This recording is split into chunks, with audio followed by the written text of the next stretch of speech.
Hello दोस्तों, कैसे हैं आप सभी। दोस्तों स्वागत है आप सभी का एक बार फिर से।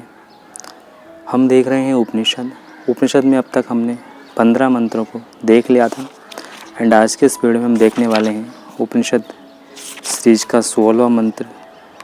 उपनिषद में भी हम ईशावास्य उपनिषद देख रहे थे। तो अगर आप इस वीडियो पर नए हैं तो आपसे रिक्वेस्ट है कि आप पिछले वीडियोज़ को देखें, तभी आपको कुछ पढ़ने पड़ेगा, अदरवाइज़ आपको कुछ भी समझ में नहीं आएगा। तो ईशावास्य उपनिषद की सीरीज़ हम देख रहे हैं और इसमें आज हम देखने वाले हैं 16वां मंत्र। इससे पहले की वीडियो में हमने देखा था हिरण्मयेन पात्रेण सत्यस्यापितं मुखम तत्त्वं पूषन्न पावरणो सत्य धर्माय दृष्टे। इसका मतलब क्या है कि चमक दमक वाली चीज़ों से सत्य का मुख ढका हुआ है। जो चीज़ ज़्यादा चमक दमक वाली हैं, ज़्यादा अट्रैक्टिव हैं, ज़्यादा आकर्षक हैं, जो दिखने में बहुत अच्छी लगती है, उन समस्त चीज़ों से सत्य का मुख ढका हुआ है और इसी वजह से हम उस सत्य को जान नहीं पाते, देख नहीं पाते। हिरण्मयेन पात्रेण मतलब सोने वाली चीज़ों से। जैसे सोने से हम एकदम सोने को देखा नहीं, उसको पाने के लिए हम व्याकुल हो जाते हैं, इसी तरह जितनी भी चीज़ें उन पर एक तरह के लैमिनेशन या एक तरह से उन पर आवरण पड़ा हुआ है सोने की चमक जैसा, कि हम उस चमक को देखकर उनके पीछे भाग जाते हैं बिना उसकी वास्तविकता को जाने। तो ये हमने देखा था इससे पिछली वीडियो में। एंड आज की इस वीडियो में हम देखने वाले हैं 16वां मंत्र, जो कि इस प्रकार है। पूषन् एकर्षे यमः सूर्य प्रजापत्य व्यूरस्मिन् समूह तेजः यत् ते रूपं कल्याणतमं तत् ते पश्यामि यह असो असो पुरुषः स अहम् अस्मि। इसका अर्थ क्या है? हे पूषण, पुष्टि देने वाले, ऋषियों में एक अनोखे यम नियम करने वाले, सूर्य प्रचंड प्रकाशमान, प्रजापत्य प्रजाओं के पति, आपकी रश्मियों का व्यूह, रश्मि का मतलब किरणों, रश्मियों का व्यूह चारों ओर फैला हुआ है, चारों तरफ फैल रहा है। उन्हीं रश्मियों के कारण प्रकृति के नाना रूप प्रकाशमान हो रहे हैं। मैं यह प्रकाश आपका न समझकर प्रकृति का समझ रहा हूँ और इसीलिए प्रकृति को ही सब कुछ समझ बैठा हूँ। आप अपनी रश्मियों को समेटिए ताकि मैं आपके कल्याण में तेजों में रूप के दर्शन कर सकूं। आपकी रश्मियों के तेज के प्रकाश के एक जगह सिमट जाने से जो आपका कल्याणतम तेजस्वी पुरुष रूप प्रकट हुआ, वह कितना ज्योतिर्मय है। मैं भी वही हूँ, मैं भी ज्योतिर्मय पुरुष हूँ। आगे ये लिखते हैं, जैसे ब्रह्मांड में ब्रह्म पुरुष के प्रकाश से प्रकृति प्रकाशमान हो रही है, मैं ब्रह्म को भूलकर प्रकृति को ही सब कुछ समझ बैठा हूँ, वैसे ही पिंड में, पिंड मतलब हमारा जो ये पिंड है, जो शरीर है, वैसे ही पिंड में आत्म पुरुष को, आत्म पुरुष मतलब आत्मा को, आत्म पुरुष के प्रकाश से शरीर प्रकाशमान हो रहा है। मैं आत्म तत्व को भूलकर मतलब आत्मा को भूलकर शरीर को ही सब कुछ समझ बैठा हूँ। देखो यहाँ पे इन्होंने कितनी अच्छी बात बताई। इस ब्रह्मांड में उस ब्रह्म पुरुष को भूलकर हम प्रकृति को ही सब कुछ समझ बैठे हैं और इस पिंड में, इस शरीर में आत्म तत्व मतलब कि आत्मा को भूलकर हम शरीर को सब कुछ समझ बैठे हैं। ब्रह्मांड में जो कुछ है वही पिंड में है, जो पिंड में है वही ब्रह्मांड में है। इस प्रकार वर्णन करना उपनिषदों की शैली है। इसी शैली के अनुसार यहाँ ब्रह्मांड तथा पिंड दोनों में पुरुष शब्द का प्रयोग करके वर्णन किया गया है।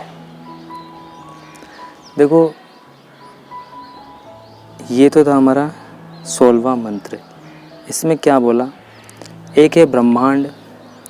ब्रह्मांड का मतलब है जितने भी हमारी पृथ्वियाँ हैं, हमारे ये ग्रह हैं, उपग्रह हैं, सूर्य चंद्रलोक आदि जो भी सब कुछ हमको दिखाई दे रहा है, इन सब चीज़ों का समूह, इन सब का कलेक्शन क्या है? ब्रह्मांड है। और इस ब्रह्मांड में हम एक प्रकृति है, उस प्रकृति को ही सब कुछ समझ बैठे हैं, जबकि जिसने इस ब्रह्मांड को बनाया है, जिसने इस प्रकृति को एक रूप दिया है, उसको हम भूल गए हैं। उसको बोलते हैं ब्रह्म, उसको बोलते हैं परमात्मा। तो इस प्रकृति को ही हम सब कुछ समझ बैठे हैं, परमात्मा को हम भूल बैठे हैं। ये तो हुई ब्रह्मांड के सेंस में बात। अब आ जाओ अपने शरीर के सेंस में। ये जो हमारा पिंड है, ये जो शरीर है, जो बॉडी है, इसको ही हम सब कुछ समझ बैठे हैं, इसको ही हम शाश्वत सत्य समझ बैठे हैं। जबकि इस शरीर में एक तत्व है जिसको आत्म तत्व बोलते हैं, जिसको आत्मा बोलते हैं, उसको हम भूल बैठे हैं। वास्तव में वही हम हैं, उसको हम भूल बैठे हैं क्योंकि वो दिखाई तो हमको देता नहीं। जो दिखाई देता है उसी को हम सत्य मान बैठे हैं। ये शरीर, ये पिंड हमको दिखाई देता है तो इस पिंड को हम सत्य मान बैठे हैं, उसको हम भूल बैठे हैं। तो इसलिए इन दो चीज़ों को जानना बेहद ज़रूरी है, ब्रह्मांड में उस ब्रह्म तत्व को और पिंड में इस आत्म तत्व को। वैसे ब्रह्मांड में ब्रह्म तत्व ही है और पिंड में आत्म तत्व है, पिंड में भी आत्म तत्व है और पिंड के बाहर भी आत्म तत्व है। वैसे ही ब्रह्मांड में ब्रह्म तत्व है और ब्रह्मांड के बाहर भी, उसके भीतर भी आत्म तत्व और ब्रह्म तत्व दोनों हैं। ये सर्वव्यापक हैं, सब जगह हैं। ब्रह्म तत्व सर्वव्यापक है, वो सब जगह है, और आत्म तत्व हम में, आप में, तुम में, हम सभी में है। बस शरीर अलग अलग हैं, बाकी आत्माएं तो सब एक ही हैं। ठीक है, तो ये हमने देखा आज उपनिषद का 16वां मंत्र। इससे आगे मंत्र आता है 17वां मंत्र, उसको हम देख लेते हैं। मंत्र कहता है, वायु अनिलम अमृतम अतः इदम भस्मांतम शरीरम ओम क्रतो स्मर कृतम स्मर कतो स्मर कृतम स्मर। इसका अर्थ है, प्राण वायु शरीर में रहता है। देखो 5 प्रकार के हमारे प्राण होते हैं, प्राण, अपान, व्यान, उदान, समान। इसकी चर्चा हम आगे करेंगे। तो प्राण वायु शरीर में रहता है, वह मृत्यु के समय विश्व के अनिल अर्थात विश्व के प्राण में लीन हो जाता है। यह शरीर नहीं, वह प्राण ही अमर है। यह शरीर नहीं, वह प्राण ही अमर है। शरीर तो जब तक भस्म नहीं हो जाता तभी तक है। हे कर्म करने वाले जीव, प्रयत्न को जो तूने आगे कर्म करना है उसे स्मरण कर। हे कर्म करने वाले जीव, जो तुझे आगे कर्म करना है उसे स्मरण कर। और कृत एक्शन मतलब जो तू अब तक कर्म कर चुका है उसे स्मरण कर। देखो इसमें 2 चीज़ों की बात बोली गई है। एक तो बोला है ओम कतो स्मरः। कतो स्मरः मतलब हे कर्म करने वाले जीव, जो तुझे आगे भविष्य में कर्म करना है उसे याद कर।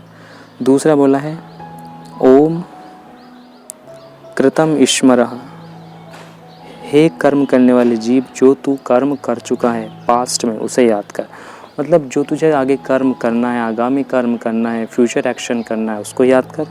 और जो तू कर चुका है, जो बीत चुका है उसे याद कर। इसमें ये बोला गया है।